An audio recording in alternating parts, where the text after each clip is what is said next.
ये तो परमानेंटली काम है डायलिसिस का, प्रतिदिन रहना है। हर हफ्ते एक नोटिस लगा दिया जाता है कि हमारे पास सामान अवेलेबल नहीं है, 7 दिन का सामान है, उसके बाद हम नहीं करेंगे। और अभी आप बताओ हम इतना पैसा कहाँ से लाएंगे जो उनकी डायलिसिस करवाएं। तो ये पोस्टर देखे हैं, उसके बाद मैं टेंशन में, मेरे घर का गुजारा बहुत मुश्किल से चल रहा है। हम रेंट पे रहते हैं और कोई गुजारा नहीं है करने वाला। समस्या ये है कि 3 साल से कर रहे थे, अब मना कर रहे हैं, हम कहाँ लेके जाएंगे। साथियों, आप सभी को मेरा नमस्कार। मैं टीना वर्मा, दिल्ली के रंग से। साथियों, आज हम जनकपुरी विधानसभा के जनकपुरी सुपर स्पेशलिटी अस्पताल में, जहां पर एक बहुत ही गंभीर मुद्दा देखने को आया है। और ये मेरे पीछे जितने भी लोग खड़े हुए हैं डायलिसिस के, इनके पेशेंट्स हैं। और आज एक बहुत बड़ी समस्या जो है इनके सामने आई है, जहाँ केजरीवाल सरकार बहुत बड़े बड़े दावे करती है स्वास्थ्य सेवाओं को लेकर, आज वही समस्या इस अस्पताल में आन पड़ी है। बात यह है कि यहाँ पर सभी जो पेशेंट्स आते हैं उनको फ्री ऑफ कॉस्ट डायलिसिस की सुविधा दी जाती थी, बट अब ऐसी बात आ गई है कि यहाँ पर एक नोटिस लगा दिया गया है। उनको ये कहा गया है कि हमारे पास 7 दिन की सामग्री है, इसके आगे हम आपके डायलिसिस नहीं कर पाएंगे। चलिए बात करते हैं अस्पताल की साफ़ सफाई की। तो हम बता दें कि यहाँ पे जो टॉयलेट्स में है वो भी ताले लगाए रखते हैं, और अभी खुलवाया है तो यहाँ पर गंदगी है, टूटी नहीं है। यहाँ के लोगों ने मुझे ऐसा बताया। फिलहाल हम यहाँ से बात करेंगे, सबसे पहले निर्मला सती से बात करेंगे, जिन्होंने हमें बुलाया भी है, बताया कि समस्या क्या है। सबसे पहले आप बताइए क्या समस्या है पूरी। सभी को मेरा नमस्कार। समस्या ये है कि यहाँ पे मेरे हस्बैंड की भी डायलिसिस होती है, बाकी 250 पेशेंट और हैं। हर हफ्ते एक नोटिस लगा दिया जाता है कि हमारे पास सामान अवेलेबल नहीं है, 7 दिन का सामान है, उसके बाद हम नहीं करेंगे। और अब इन्होंने ये बोल दिया है कि हो सकता है कि हॉस्पिटल बंद भी करना पड़े। तो हम ये जानना चाहते हैं कि 250 पेशेंट जाएगा कहाँ। या तो आप हमें सुविधा दीजिए या हमें कहीं और हॉस्पिटलों में रेफर कीजिए। हम और 2-4 हॉस्पिटलों में पता करने गए थे, उन्होंने बोला जहां आपका हो रहा है आप वहां वाले आपको रेफर करते, तब हम लेंगे, नहीं तो हम नहीं लेंगे। ना हमें प्राइवेट हॉस्पिटलों में लिया जा रहा है, ना हमें सरकारी हॉस्पिटलों में लिया जा रहा है। तो हम कहाँ जाएं। और क्यों आप लोगों ने पहले हमें ये सुविधाएं दी। अगर नहीं देनी थी तो हमें पहले बताते, हम उस चीज़ में तैयार रहते कि हमें भाई अपने पेशेंट को कैसे बचाना है। अब एन मोमेंट पे हम अपने पेशेंट को कैसे बचाएं। हमारा केजरीवाल सरकार से यही हुआ है कि ये बार बार हॉस्पिटल वाले बोलते हैं कि दिल्ली सरकार हमें पैसा नहीं दे रही। तो वो पैसा हम जो टैक्स का देते हैं वो कहाँ जा रहा है, हम ये पूछना चाहते हैं। आपने बसें फ्री कर रखी, आपने बिजली फ्री करके, उसे फ्री ना करके आप पेशेंट को बचाने की कोशिश कीजिए ना। जब हम कमाएंगे, 2 पेशेंट यहाँ पे, एक पेशेंट आता है, एक उसके साथ में बंदा आता है, तो भाई हम काम पे जा नहीं सकते। अपना काम धंधा छोड़ के हम यहाँ पे आते हैं कि चलो भाई हमें सुविधाएं मिल रही है, हम इस चीज़ को वो कर ले। भाई हमने अपने बच्चे भी पालने, हम कहाँ से पालेंगे। हम हर दूसरे दिन तो यहाँ रहते हैं, हर 2 दिन में एक डायलिसिस होती है, तो कहाँ से बंदा करेगा, पैसे का अरेंजमेंट कहाँ से करेगा। आप बताइए, हम प्राइवेट में ले जाएंगे तो कहाँ से उस पैसे को लाएंगे। आप हम इस बात का केजरीवाल सरकार से पूछना चाहते हैं। इतने सारे लोग हमारे साथ जुड़े हुए हैं, हम लोग उनके कामों में भी जाते हैं, उनके लिए हर काम भी करते हैं, तो फिर वो हमारे लिए क्यों करने के लिए तैयार नहीं है। चलिए ठीक है, समस्या यहाँ पे हर चीज़ गंदगी, पैसे वहाँ पे इन्होंने टॉयलेट बना रखा है, टॉयलेट में ताला लगा देते हैं। लाइट, लिफ्ट की लाइट में हम रात अंधेरे में जाते हैं, रात में यहाँ पे लाइटें भी नहीं जलाई जाती, बिल्कुल हॉस्पिटल में अंधेरा कर दिया जाता है। एसी बंद है, पेशेंट को गर्मी लग रही है, कोई फर्क नहीं पड़ता।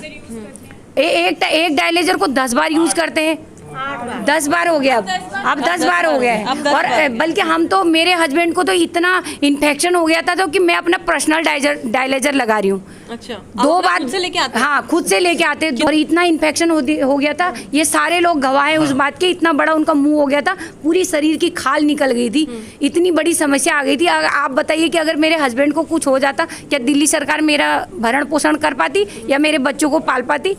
मुझे ही करना पड़ेगा ना। वो व्यक्ति अगर है तो उससे हम हैं और हमसे वो हैं, हम दोनों ही एक दूसरे के साथ संघर्ष कर रहे हैं। और उसके बावजूद भी ये बार बार नोटिस लगा के हमें धमकी देते रहते कि भैया अब आपका यहाँ डायलिसिस नहीं होगा, आप अपने पेशेंट को कहीं और लेके जा सकते हैं। बताइए कहाँ लेके जाएं। पर पेपर में तो ये आया है ना कि अब डायलिसिस होगी यहाँ पर। ये पेपर तो ये तो इन्होंने अपने मन से छपवा रखा है ना, ये झूठ है। ये सब ये जो इन्होंने ये जो छाप रखा है ये झूठ है। नीचे हमको मिलने नहीं दिया जाता है। हम जब MS थोड़ा सा कैमरा को जूम करके दिखाएंगे एक बार। ये सब झूठ छाप रखा है इन्होंने अखबार में, ये कुछ भी सत्य नहीं है। यहाँ पे बार बार वो बाहर आपको नोटिस दिखा देंगे, अभी सभी के फोनों में वो नोटिस भी हुआ है, सबने वो इन्होंने लगा रखा है। हर बार वो नोटिस लग जाता है कि हमारे पास 7 दिन का समय। 7 दिन का समय। अच्छा, आपसे पूछेंगे आप कहाँ से आते हैं? मैं आती हूँ दिल्ली नॉर्थ से आती हूँ, नेहरू विहार से आती हूँ। तो हमारे पेपर भी पहले दीनदयाल से बनाने शुरू किए थे। मेरे हस्बैंड का 1.5-2 साल हो गया और डायलिसिस यहीं से हो रहा है। पहले कहीं और कराते थे। पहले इन्होंने हमारे पेपर दीनदयाल से बनाए, फिर इन्होंने मना कर दिया कि नॉर्थ वाले नॉर्थ की तरफ जाओ। मैं अंबेडकर हॉस्पिटल भी गई, कह रहे जब इतने वहाँ पे गई तो उन्होंने ये बोला कि जब तुम्हारा जनकपुरी से हो रहा है तो आप वहीं कराओ जाके, हम यहाँ पे नहीं लेंगे पेशेंट। उन्होंने साफ मना किया। मैं 5-6 हॉस्पिटल गई हूँ, कहीं भी स्लॉट खाली नहीं है। वो ये कह रहे हैं कि जहाँ आपका डायलिसिस हो रहा वहीं, क्योंकि पेशेंट बहुत बड़े हैं, हम नहीं कर पाएंगे डायलिसिस। बताओ अब मेरे हस्बैंड को इतने दिन से, मेरे 3 छोटे छोटे बच्चे हैं, उनके साथ मैं परमानेंट रहती हूँ हॉस्पिटल, हफ्ते में 3 बार ही आती हूँ। तो मैं कैसे क्या करूँगी जब ये ऐसे बोले कि हम डायलिसिस नहीं करेंगे। मेरा तो यही निवेदन है कि प्लीज़ जहाँ मेरा डायलिसिस चला मेरा वहीं होता रहे। ठीक है। अच्छा, आप कहाँ से आए? मैं पालम से आई हूँ। मेरी मदर है 75 एज की, उनका डायलिसिस हो रहा है। अब उनकी कंडीशन ऐसी है, उनके साथ पेशेंट के साथ 2 लोग चाहिए, मेरा भाई और बहन। अभी भी मेरा भाई क्यों नहीं आया कि घर पे भी उनको अकेला नहीं छोड़ सकते, उनकी कंडीशन ऐसी है। तो मेरा भाई नहीं कमा सकता, मैं नहीं कमा सकती, उनका डायलिसिस हम कैसे करवाएंगे आप? हफ्ते में 3 डायलिसिस होती है इनकी। आए दिन यहाँ नोटिस लगा देते हैं कि भाई अपना सामान लाओ, अपना तो होगा नहीं तो नहीं होगा, हमारे पास सामान नहीं है। अब आप बताओ, इस उनकी ऐसी एज के हिसाब से उनको 1 दिन का भी डायलिसिस मिस नहीं कर सकते हम। ठीक है, तो आप बताओ हम इतना पैसा कहाँ से लाएंगे जो उनकी डायलिसिस करवाएं? इसलिए हमारी समस्या का हल किया जाए और हमें इस तरह से परेशान ना करें। अभी मैं पेपर बनवा के लाई हुई हूँ, यहाँ पे इन्होंने वैलिड नहीं कर रहे, उन पेपरों पे स्टैंप नहीं लगाई है। आप गए हैं बेस के पास? हाँ, मैं नीचे गई थी टीचर मैडम के पास, उन्होंने बोला कि अभी मीटिंग हो रही है, अभी हम इनको पेपर को वैलिड नहीं कर रहे यहाँ पे। अभी उन्होंने मुझे एक वो दिया था पेपर कि आप और हॉस्पिटल में पता कर लो, लेकिन वहाँ पे कोई स्लॉट खाली नहीं है। कोई नोटिस दिखा रहे थे आप मुझे? हाँ जी जी, दिखाइए जरा। ये लीजिए नोटिस को थोड़ा जूम करके मैं कहूँगी। ये नोटिस लगाया गया था जिसमें ये लिखा है सभी रोगियों को सूचित किया जाता है कि हमारे पास केवल 7 दिनों की डायलिसिस सामग्री उपलब्ध है। तो देखिए यहाँ पर जो समस्या देखने को मैडम और बोलना चाहूँगी, हम पेशेंट के साथ यहाँ आते हैं, 6 से 7 घंटे हम लोगों के यहाँ जाते हैं। मैन वॉशरूम इतने गंदे रहते हैं कि हम लोगों को खुद इन्फेक्शन हो जाएगा। और ऐसा नहीं कि हमें वॉशरूम तो 6-7 घंटे जो पेशेंट के साथ आते हैं वॉशरूम तो यूज़ होंगे। यहाँ पे लॉक कर देते हैं वॉशरूम को, क्लीनिंग बिल्कुल नहीं है। हम लोगों को वॉशरूम के लिए इधर उधर भागते रहते हैं। हम लोग क्या करें? इस चीज़ की भी सफाई के मामले में मैं बोलना चाहूँगी, बिल्कुल लापरवाही है। बिल्कुल लापरवाही। हाँ, बिल्कुल। आपसे बात करेंगे। आप कहाँ से आए? मैं राजेंद्र कुमार रजौरी गार्डन से आया हूँ। ठीक है। मेरी मिसेज का 2 साल से डायलिसिस हो रहा है और जिससे कि मैं अभी तक बहुत संतुष्ट था। जब से ये पोस्टर देखे हैं उसके बाद मैं टेंशन में हूँ, क्योंकि मैं हफ्ते के अंदर मैं कैब चलाता हूँ, हफ्ते में 3 दिन मैं डायलिसिस पे आता हूँ और उसके बाद मैं कब काम पे जाऊँगा, कब क्या करूँगा।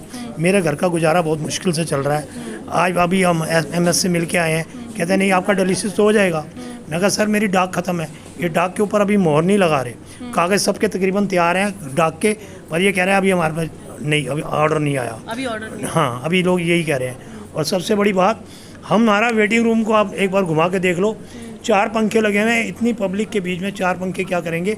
हम गर्मी पसीने पसीने हो जाते हैं। थोड़ा बाहर के वेटिंग रूम के सारे पंखे उतरवा दिए इन्होंने। यहाँ के पंखे 4 चल रहे हैं बिल्कुल ऐसे मरे हुए। हम तो गर्मी में ही मर रहे हैं, पेशेंट अंदर बैठा है। AC इन्होंने बंद कर रखा है यहाँ। AC बंद कर रखी है सारी। हाँ जी, AC की तो सुविधा दिख नहीं रही। नहीं, ऊपर है, अंदर है कमरे में। इतना नहीं काम कर रहे AC। हाँ, वो भी नहीं चल रहे इतने।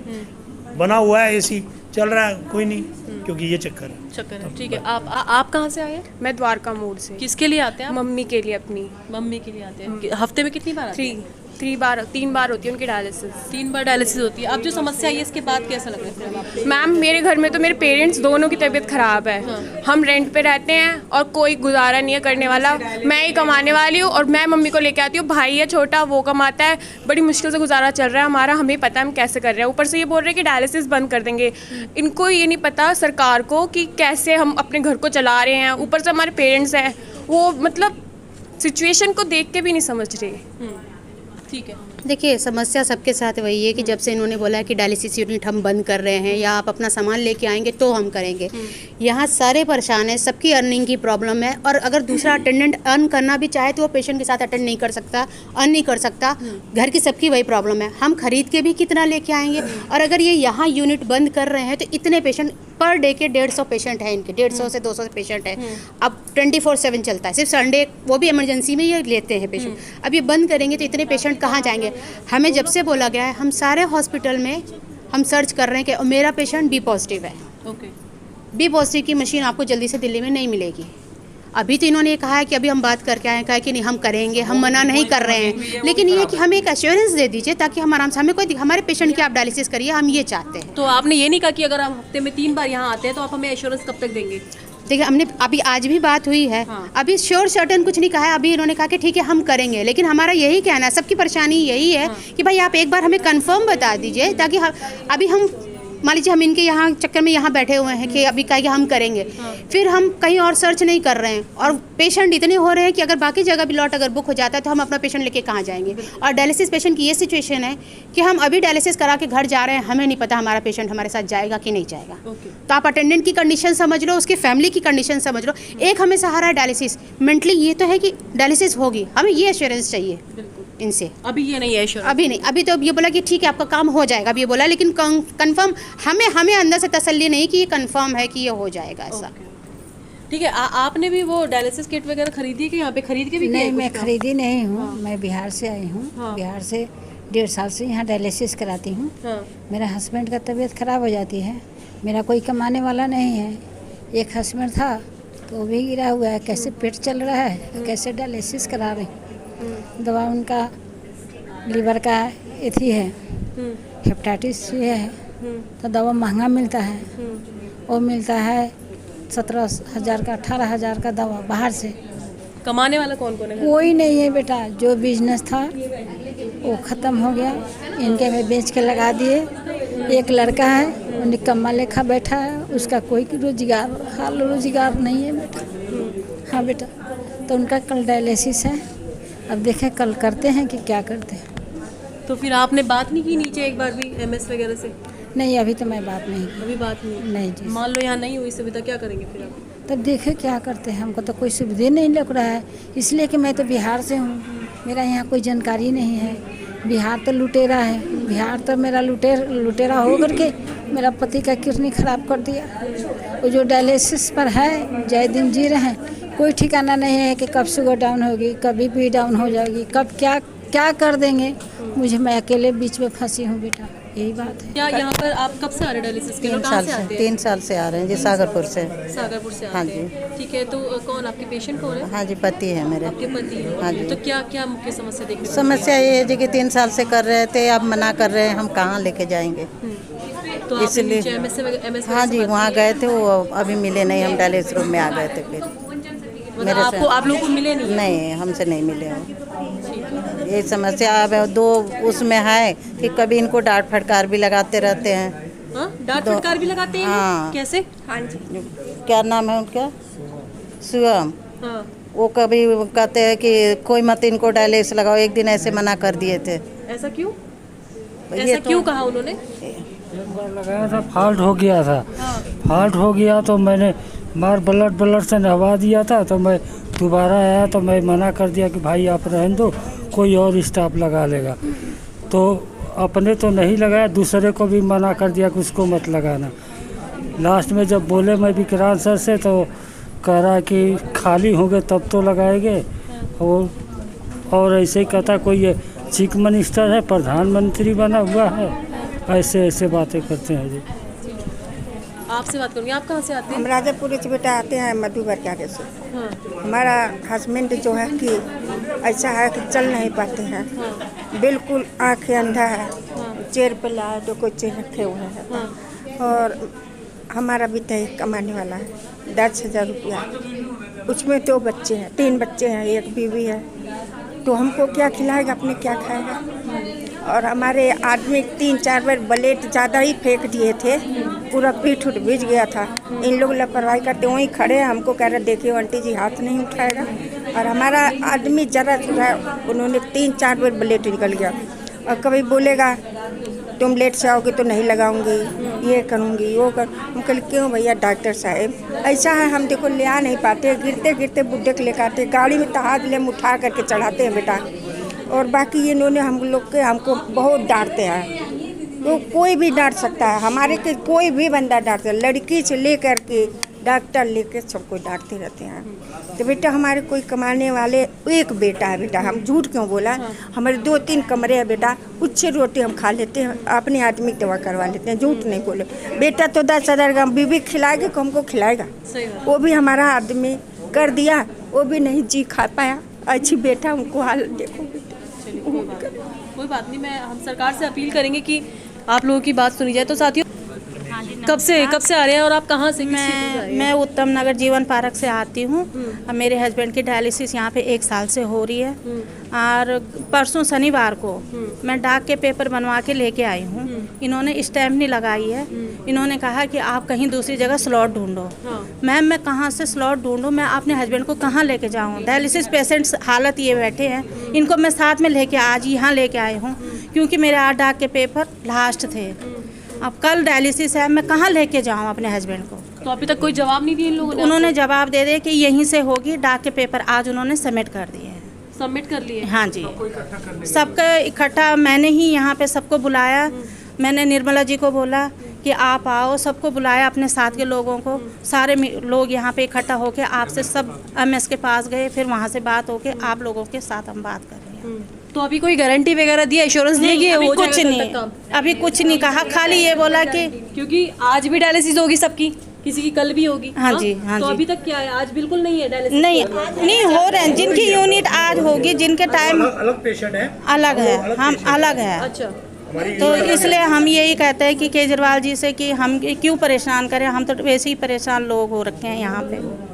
हम कहाँ से कमाएंगे, कहाँ से लेके आएंगे? हम पहाड़ की वो नहीं कर सकते हैं। चलिए, शुक्रिया हमसे जुड़ने के लिए। किसी को भी मिले, लेकिन हम शासन प्रशासन से यही विनती करते हैं कि यहाँ हमारा जो डायलिसिस हो यही हो, चाहे जो भी आए, जिसको भी कांटेक्ट मिले, हम लोगों को कहीं बाहर जाने के लिए परेशान न किया जाए। क्योंकि हम अपने हस्बैंड को लेके कहाँ घूमेंगे? कुछ कर नहीं सकते, चल फिर नहीं सकते, और हम ना कुछ कर सकते। हम ऐसे इधर उधर अस्पतालों में जाएंगे तो फिर हम इनको कैसे देखेंगे? इस हालत में हम नहीं ले जा सकते हैं ना। कहीं पे भी इंसान हम ले जाते हैं। एक बार हम ले जा रहे थे ऐसे बस में, ऑटो करने के लिए, तो हमारे पास पैसे नहीं होते हैं, तो बस में ही इंसान बेहोश हो गया। तो क्या कर सकते हैं? फिर अगर उनको कुछ हो गया तो हम क्या करेंगे? किसको बोलेंगे? तो इसलिए हमारा हॉस्पिटल से सभी से निवेदन है कि ये जो हमारी डायलिसिस हो यही हो, चाहे कांटेक्ट किसी को भी मिले। और MS जी ने भी यही बोला कि जब तक मैं यहाँ पर हूँ, अगर उनका ट्रांसफ़र हो जाता है तो हम क्या करेंगे? उसके बाद हम किसको पकड़ेंगे जाकर? तो हमारी यही अपील है। चलिए, देखिए, एक इनसे ही बात करते हैं और एक छोटी सी बात जानना चाहूँगी। जैसे अभी काफ़ी लोगों ने बताया कि MS से बात की है, पर MS ने हमारे डाक भी रख लिए, सबमिट कर लिए, पर एश्योरेंस नहीं दी है। तो अभी क्या आपको लगता है कि अभी काम होगा आपका कि नहीं होगा? अब उसके लिए तो देखिए, किसी का अगर मान लो डेट है कि कल की डेट उसकी एक्सपायर हो रही है, हाँ। और उस एक्सपायर डेट में उनकी डायलिसिस की जाए, हाँ। तब तो मालूम पड़ेगा कहाँ हो रहा है कि नहीं? और वो भी उसके आगे कुछ भरोसा नहीं है कि 3 दिन के बाद में ये मना भी कर सकते हैं। भाई परमिशन है लिखित रूप में 3 महीने का होता है, तो जब वो हमारे पास लेटर होगा तो हम भी तो कह सकते हैं साथ है हमारे पास लेटर। एक बार किसी के साथ में कह देने पर कि एक डायलिसिस करने से कोई ज़रूरी नहीं है कि ये एक में कोई रह नहीं सकता। ये तो परमानेंटली काम है डायलिसिस का, प्रतिदिन रहना है, तो ये परमिशन तो होना ही चाहिए एक बार लिखित रूप में। चलिए, बहुत बहुत शुक्रिया हमसे जुड़ने के लिए। तो साथियों, आप देख सकते हैं कि किस तरीके से यहाँ पर जो सुपर स्पेशलिटी अस्पताल है उसमें ये समस्या देखने को मिली। और साथियों, मैं आपको बता दूं, लगभग यहाँ पे 200 से 250 लोग यहाँ पर अपनी डायलिसिस कराने के लिए आते हैं, और सभी लोग बहुत ही मिडिल क्लास फैमिली से आते हैं, कोई गरीब व्यक्ति भी आते हैं, और सबके घर में रोजगार के लिए शायद या तो उनके पति है या उनके बेटे हैं या तो कोई भी नहीं है कमाने वाला। तो इस तरीके की समस्या जब आती है तो साथियों, जब ये लोग प्राइवेट अस्पताल में जाते हैं, कहीं 2000 की डायलिसिस होती है, कहीं 1400 की होती है, कहीं 2500 की होती है, तो ऐसे में उनका कहना है कि हम हफ्ते में 3 दिन उनकी डायलिसिस कैसे करवाएं, जब दिल्ली सरकार का ये अस्पताल उनको डिनाई कर रहा है, मना कर रहा है। अब डाक जमा कर लिया, पर एश्योरेंस अभी तक दी नहीं है कि उनकी डायलिसिस होगी कि नहीं होगी। ये है जनता का सवाल कि उनकी एश्योरेंस उनको मिले कि यहाँ पर डायलिसिस होगी कि नहीं होगी, क्योंकि ये बहुत बड़ी समस्या है। अगर उन लोगों को डायलिसिस एक दिन भी नहीं मिली तो हो सकता है उनकी जान पर बना है। साथियों, मैं अपने चैनल के माध्यम से दिल्ली सरकार से अनुरोध करती हूँ कि इनकी समस्या का समाधान किया जाए। साथियों, और भी नई खबरों के लिए हमारे साथ जुड़े रहें। नमस्कार, जय हिंद, जय भारत।